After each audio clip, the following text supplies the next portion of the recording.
Hello mga guys, good morning. Yan, mag-video tayo. Ayaw yung 10/18, August 21.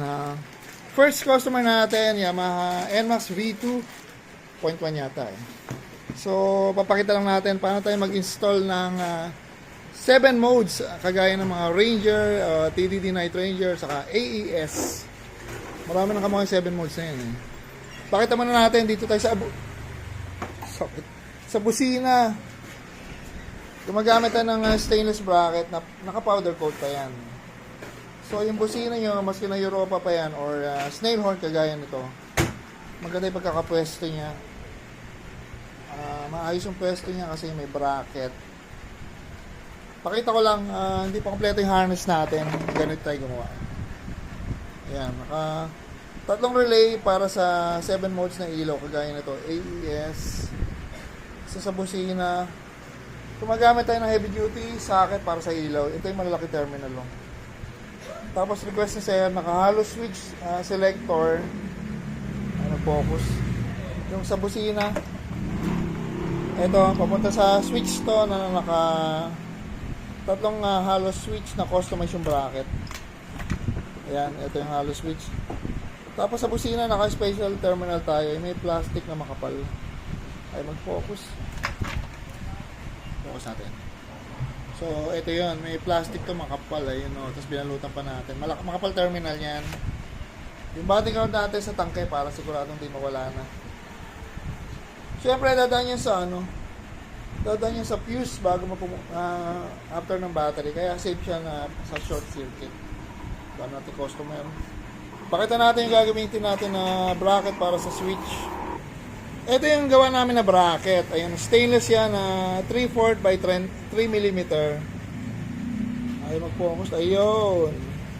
Dito kakabit yan sa stem na signal light. Tapos dito may tatlong hollow switch. Dito yung passing. Ayan o. Naka may relay na, sir. Dalawa. Yan, dito yan. So, yun na lang gagawin natin. Pag gumamit kayo nito, pwede natin, may passing pa siya kaya maganda.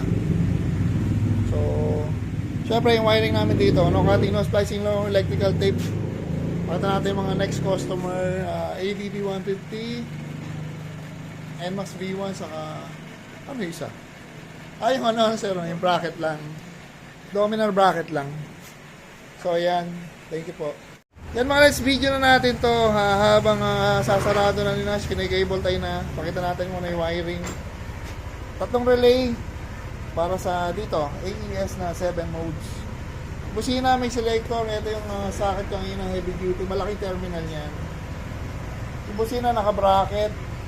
Yung bracket na ginamit natin dito, Nelson bracket. Yung mga di nakakalam, fabricator din kami ng bracket. Stainless siya na powder coated.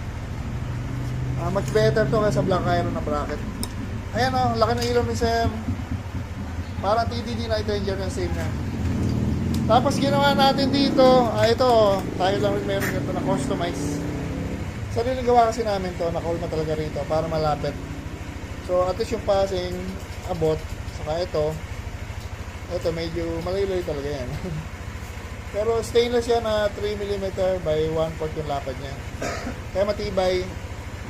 Kaya lang sa hollow switch, sasabihin ko na, minsan nagkakaproblema kasi kaya nagpalit namin ng brand ng hollow, baka mas okay ito. Busina. Sana ba? So, andyan, may pindutan yan sa loob. Ayun kasi siya may pindutan eh. May selector, pwedeng malakas ang busina, pwedeng stock horn. Pailaw na yan, Ash. Passing mo. Siyempre, demo natin yung bracket na konting bomba lang, natatakot pa nagbomba ka eh. Okay, pakita natin yung bracket. Ay, yan o. So, maski i-pump nyo yung bracket, hawakan nyo sa ilaw, kayang-kaya niya kasi nga, nakaturnin yan sa chassis. Pag sa plastic lang yan, puputok na yung plastic niya, magka-crack. So, yan, dana tayo rito. Pressure na natin yung harness ng MDL na gato, ay, ng 7 modes, 1.8. Ganyan yung switch, tatlong halo. May passing, pati yung bracket, tas ganyan yung socket. Pag busina, harness yung 300. Pag may selector na halo, magiging 700. Pagka 3-way yung selector, 700 pala. Pag halo, 600 lang. So yan mga let's, dara tayo rito. Yan, thank you. Yan, expander, Mitsubishi Expander 2019. 19. Ayan, video natin. Kinakabitan to natin ang 4 na Europa. Ayan, nakita yung nakakabit na. Tapos, magkakabit na tayo ng Lightning Elite Plus 100 watts with 1 year warranty. Napakatigas yung bracket pala na to. Kala mo lang malambot. Tigas naman mo sa sakyan. Ayan o. Yung mga bracket natin, pakita mo natin sa horn. Ayan, di tayo nagbubutas talaga. Kung saan may pwedeng pagtunog yun, doon natin kinakabit. Ayan. Eto, lalabas to sa grill ng bumper. So, kung makita nyo, nakaklamp siya. Hindi tayo nagbutas din para maganda. Kasi pag tinanggal nyo, tapos may butas, pangit na. Eto kasi, maski tanggalin nyo, walang nasira dun sa sasakyan. Ano. Powder coated yan na stainless. So, ganito yan mga LEDs. Parang ganyan. Ayan. Pero nakalabas yan. Nasa labas ng bumper yan. Parang yung sasakyan ko. So, ganyan mga bracket natin dito. Stainless na powder coated. Saka TIG welding ginagamit natin. Kaya maganda. Saka dito nga, hindi tayo nagbubutas. Hanggat maaari, hindi kami nagbubutas ng ano. Pwera na lang kung talagang walang pagkakabitan na hindi kailangan magbutas. Na kailangan magbutas. Ayan. Mamaya tetest natin yung busina saka yung ilaw. Yung ilaw nito, napaka-importante nito.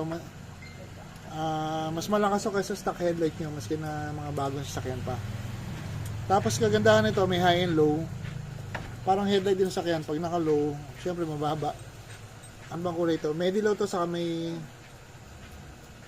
puti. Pwedeng sabay yung dilaw puti. So kung ma-fog at umuulan sa ano, or umuulan sa asfalto, kitang-kita. Ang hirap pag stock headlight lang. So ayan mga LEDs. May sariling harness yan na mga plug and play, naka-relay, naka-fuse, nakasakit. Ito sa akin ang ilaw, heavy duty.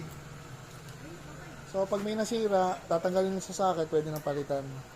Tapos ginawa natin dito, pag may mga fog light, para hindi masyadong maano sa wiring, messy yung wiring, hindi na tayo gumagamit ng switch. Ang switch natin ay ano, yung switch ng switch ng fog light, titrigger lang niya yung ginawa nating harness, hindi siya nakasama mismo dun sa fog light. Tapos pag nag-on ka ng fog light, mag-on na yung MDL. Tapos sumasabay na siya dito sa headlight switch ng high and low, pati passing na rin. So napaka-easy i-operate niyan. So yan mga LEDs, thank you. Yan mga LED, final testing Expander 2019 with Bosch Europa.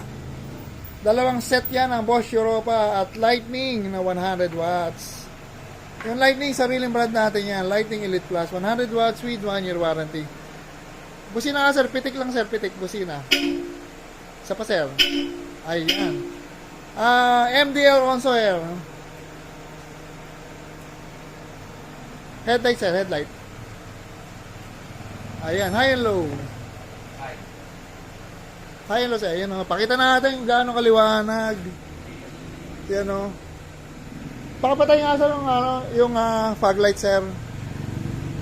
Headlight lang sir, headlight.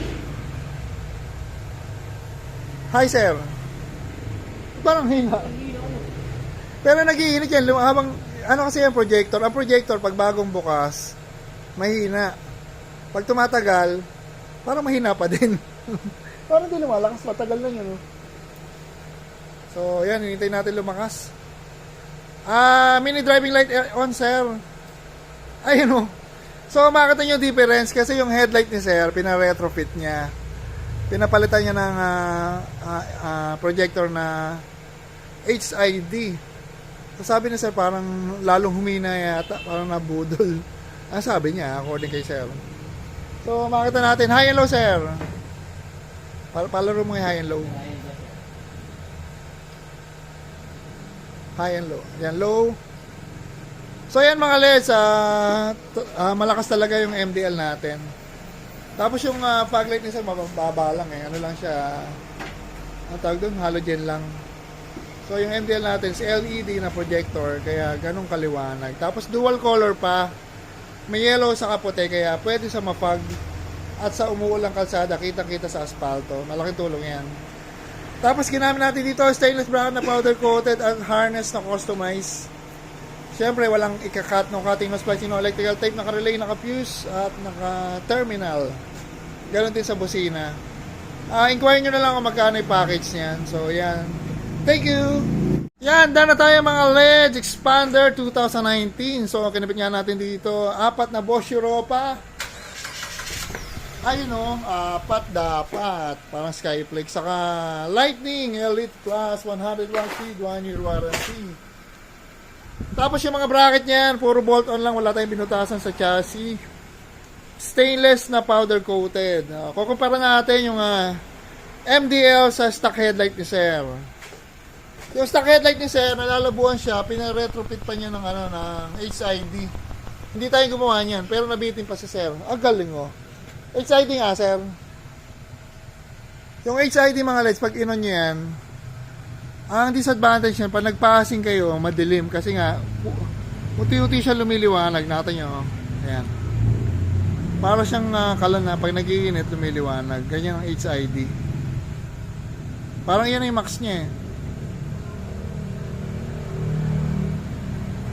Tagad na yan, Sir, no? Ayan, lumiliwanag pa yatang konti. Okay na. Pon nga sa MDL, Sir. Ayan, yung low lang yan. Ayan, low yan ng MDL. Low pa lang yan mga LEDs. Papatay ulit ng fog light, Sir. Ayan, MDL. Ayan, HID. Patungan natin ang MDL. Ayun. Patay MDL po, Sir. Sensya na, Sir. High po, high. HID high. Ayan yung HID mga LEDs. Yung high niyan talaga mechanical lang. May tumataas lang siyang metal para masakop yung taas, pero hindi tumataas talaga yung buga ng ilaw. So ayan, HID na yan na naka-high. Pa-on nga sa MDL, naka-high. Ayan, ang MDL naka-high. So iba talaga yung liwanag ng MDL. So yan. Pagka gusto nyo mas maliwanag, para mas safe kayo mag-drive, pakapit na kayo nitong MDL na to, 100 watts with 1 year warranty. Eto, before, puro sa motor lang namin kinakabit, pero nakita nyo naman, iba talaga yung liwanag niya. So, pag maliwanag talaga, mas safe mag-drive. Lalo na may mga biglang lubak na hindi nyo makikita. Maganda talaga maliwanag ilaw. Tingnan nyo. Okay na ba yung beam na to, Pogi? Yan, ayan gumawa yung mga pang-OT. Team OT. Ayan o. Dahil na tayo mga LEDs sa Expander with 2 set of Europa at Lightning Elite Plus 100 watts with 1 year warranty. Yung package na PM nyo na lang. At sasabihin natin yung price. Thank you!